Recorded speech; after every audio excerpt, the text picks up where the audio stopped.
بسم اللہ الرحمن الرحیم۔ السلام علیکم ورحمۃ اللہ وبرکاتہ۔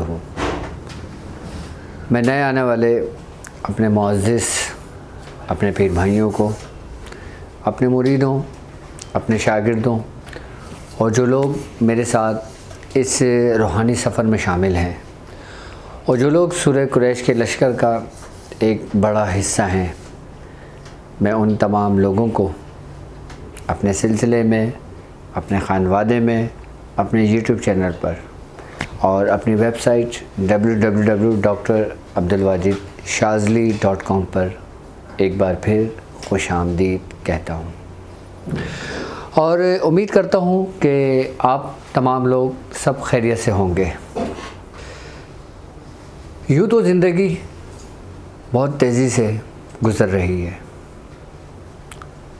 نہ جانے وقت کب ساتھ دے اور کب ساتھ چھوڑ دے۔ آج ہم بات کریں گے روحانیت کی سلطنت۔ روحانیت کی سلطنت کیا ہے؟ اس سے کیا مراد ہے؟ روحانیت کی سلطنت کہتے کسے ہیں؟ کیا کبھی سلاسل کی تعلیمات میں ہمیں روحانیت کی سلطنت کے بارے میں کچھ آگاہی ملتی ہے، کچھ تذکرہ ملتا ہے؟ بزرگوں نے اپنی کتابوں میں اس کے متعلق کیا بتایا ہے؟ آج میں مختصر کوشش کروں گا اس کے متعلق سمجھانے میں، لیکن روحانیت کی سلطنت کو سمجھنے کے لیے سب سے پہلے ہمیں خود کی پہچان کو سمجھنا ضروری ہوگا، اور خود کی پہچان کے لیے اس سے پہلے کی ویڈیو میں اچھی طرح سمجھا چکا ہوں۔ آج ہم بات کریں گے روحانیت کی سلطنت کے بارے میں، اور اس کے بارے میں جاننے کے لیے سب سے پہلے ہمیں کس چیز کو سمجھنا چاہیے، ہمیں وہ کون سی ایسی ذات ہے، وہ کون سا ایسا رستہ ہے جو ہمیں کامیابی کی طرف لے کر جاتا ہے۔ آج ہم بات کرتے ہیں سب سے پہلے نمبر 1، خالق۔ نمبر 2،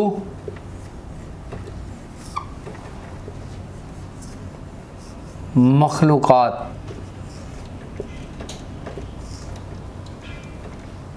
ہمیں روحانیت کو سمجھنے کے لیے سب سے پہلے خالق کا جاننا ضروری ہے، اور پھر مخلوقات کا۔ خالق کسے کہتے ہیں؟ خالق وہ ذات ہے کہ جس نے ہر چیز کو تخلیق کیا ہے، ہر چیز کا پیدا کرنے والا ہے، یعنی ہمارے رب کی ذات، جو رب الارباب ہے، جو مسبب الاسباب ہے، جو مسبب الاسباب ہے، جو تمام کائنات کا مالک ہے۔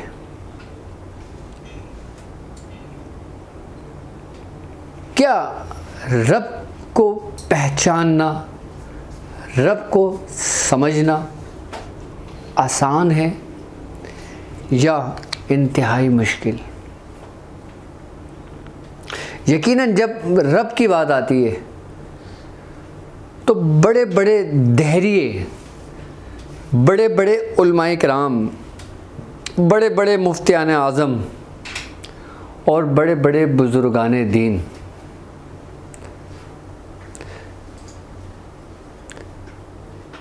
کیا کہتے ہیں رب کے بارے میں؟ رب کی پہچان ہم کیسے کر سکتے ہیں؟ رب کی پہچان کیا ہے؟ رب کے قریب پہنچنے کا راستہ کیا ہے؟ سب سے پہلا راستہ ان کی پہچان کے بعد روحانیت کی سلطنت میں انسان قدم رکھتا ہے۔ انسان کی اگر میں بات کرتا ہوں، یعنی کہ مخلوقات تو بہت ہیں مخلوقات، لیکن اس میں سب سے اعلیٰ، سب سے افضل اور سب سے بہترین جس کو کہا گیا ہے کہ لقد خلقنا الانسان فی احسن تقویم، کہ ہم نے انسان کو بہت احسن طریقے سے بنایا، یعنی کہ جو مخلوق انسان ہے،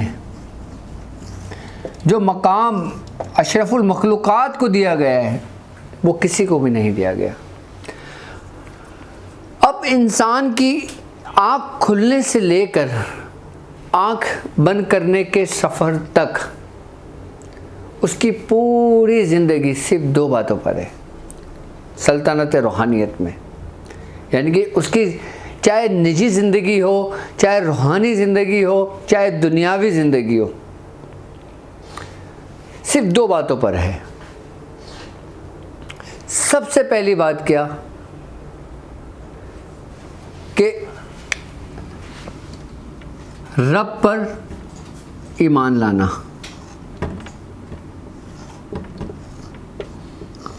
اچھا، ہم ایمان بن دیکھے لاتے ہیں۔ ایک ہوتا ہے بنا دیکھے ایمان لانا، ایک ہوتا ہے دیکھ کر ایمان لانا۔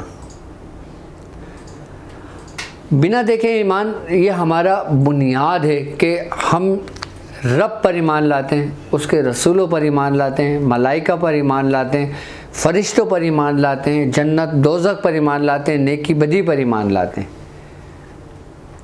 یہ انسان یعنی کہ ہمارا مسلمانوں کا سب سے پہلا عقیدہ، ہمارا یقین اور ہمارا ایمان اسی بات پر ہے کہ ہمارا رب ہے اور اس رب کے سوا کوئی معبود نہیں ہے، اور سرکار دو عالم صلی اللہ علیہ وآلہ وسلم اللہ کے بندے اور رسول ہیں، یعنی آخری رسول ہیں۔ آپ خاتم الانبیاء ہیں، جہاں پہ نبوت ختم کر دی گئی۔ یہ ہمارا ایمان کی بنیادی چیز ہے۔ اب بات آتی ہے رب کی پہچان کی۔ رب کو ہم نہیں پہچان سکتے جب تک ہم اس کی مخلوق کو نہ پہچان لیں، جب تک ہم اس کی مخلوق کو نہ پہچان لیں ہم رب کو نہیں پہچان سکتے۔ یعنی کہ کوئی ایک روحانی دائرہ ہے، کوئی ایک روحانی ذات ہے، لیکن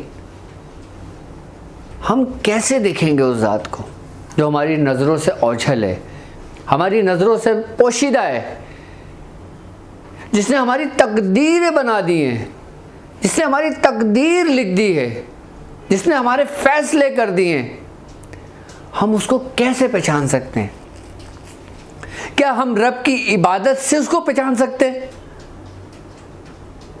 یا پھر ہم اس کے مخلوق کی خدمت سے، اس کی اطاعت سے اس کے رب کو پہچان سکتے ہیں؟ یقیناً اگر بات یہاں عبادت کی آتی ہے تو ہم عبادت کے ذریعے اپنے رب کو نہیں پہچان سکتے۔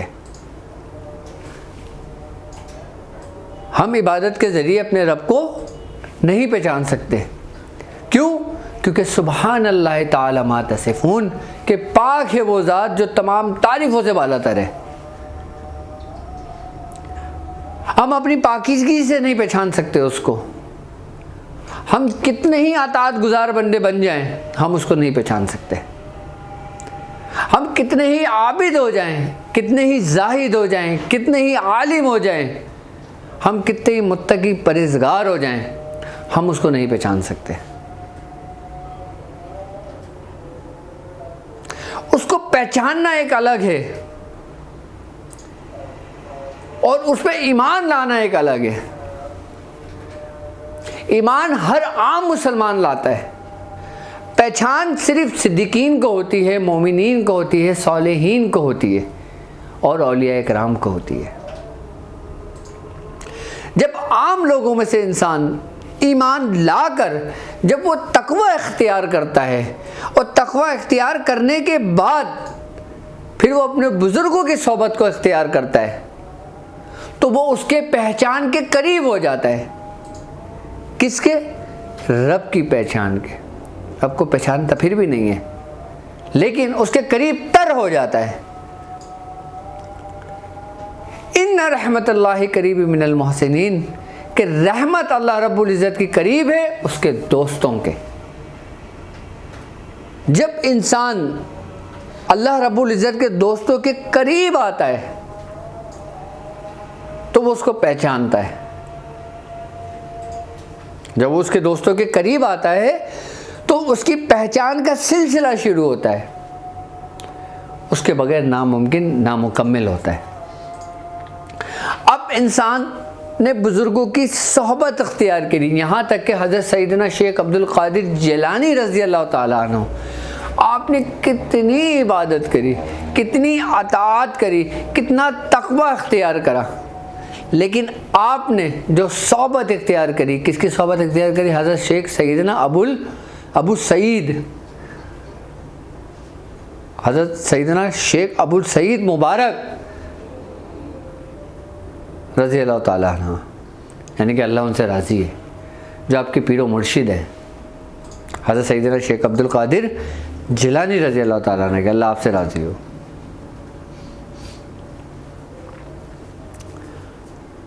اب بات اگر ہم کرتے ہیں خواجہ معین الدین چشتی رحمۃ اللہ علیہ کی، آپ نے کتنی عبادت کری ہے، کتنی ریاضت کری ہے، کتنا تقویٰ تھا آپ کا، کتنے اطاعت گزار تھے آپ، لیکن آپ نے کس کی صحبت اختیار کری؟ حضرت شیخ عثمان ہارونی رحمۃ اللہ علیہ کی. اب حضرت بابا فرید مسعود گنجی شکر رحمۃ اللہ علیہ کو لے لیں. آپ کو زہد الانبیاء کا لقب دیا ہے. آپ کو کہا جاتا ہے اولیاء کرام کے اندر کہ آپ نے ایسی عبادت، ایسی ریاضتیں کریں جیسے انبیاء کرام ریاضتیں کرتے ہیں، لیکن آپ ولی ہیں، لیکن آپ نے ان کے طرز پہ زندگی گزاری اپنی. اتنے سخت مجاہدے کرے، اتنی سخت ریاضتیں کری کہ جیسے انبیاء کرام نے ریاضتیں کری، لیکن اس کے باوجود آپ نے صحبت کس کی اختیار کری؟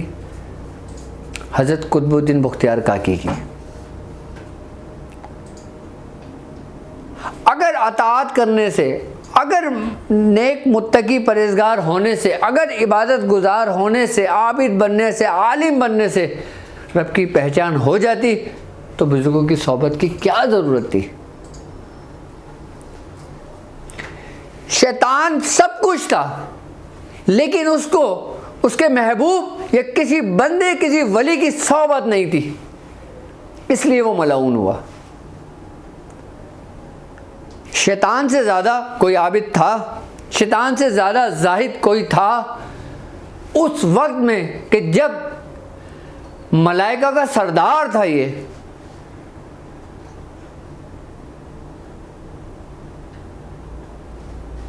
وہ سب کچھ تھا، لیکن اس کی صحبت اس کے کسی دوست کے ساتھ نہیں رہی. کس دوست کے ساتھ؟ جو اس کو پہچانتا ہے. وہ خود یہ سمجھتا تھا، وہ خود کو دوست مانتا تھا رب کا، وہ خود اسی گمان میں تھا کہ میں اس کا محبوب ہوں، وہ خود اسی تکبر، اسی غرور میں تھا کہ مجھ سے زیادہ عبادت کسی نے نہیں کری، اور اس کو وہی سب کچھ لے ڈوبا. اب ہم بات کرتے ہیں کہ رب کو پہچاننے کے لیے سب سے پہلے ہمیں کیا کرنا پڑتا ہے. یعنی کہ انسان کی آنکھ کھلنے سے لے کے انسان کی آنکھ بند ہونے تک اس کی زندگی کا جو سفر ہے وہ صرف کس بات پر ہے؟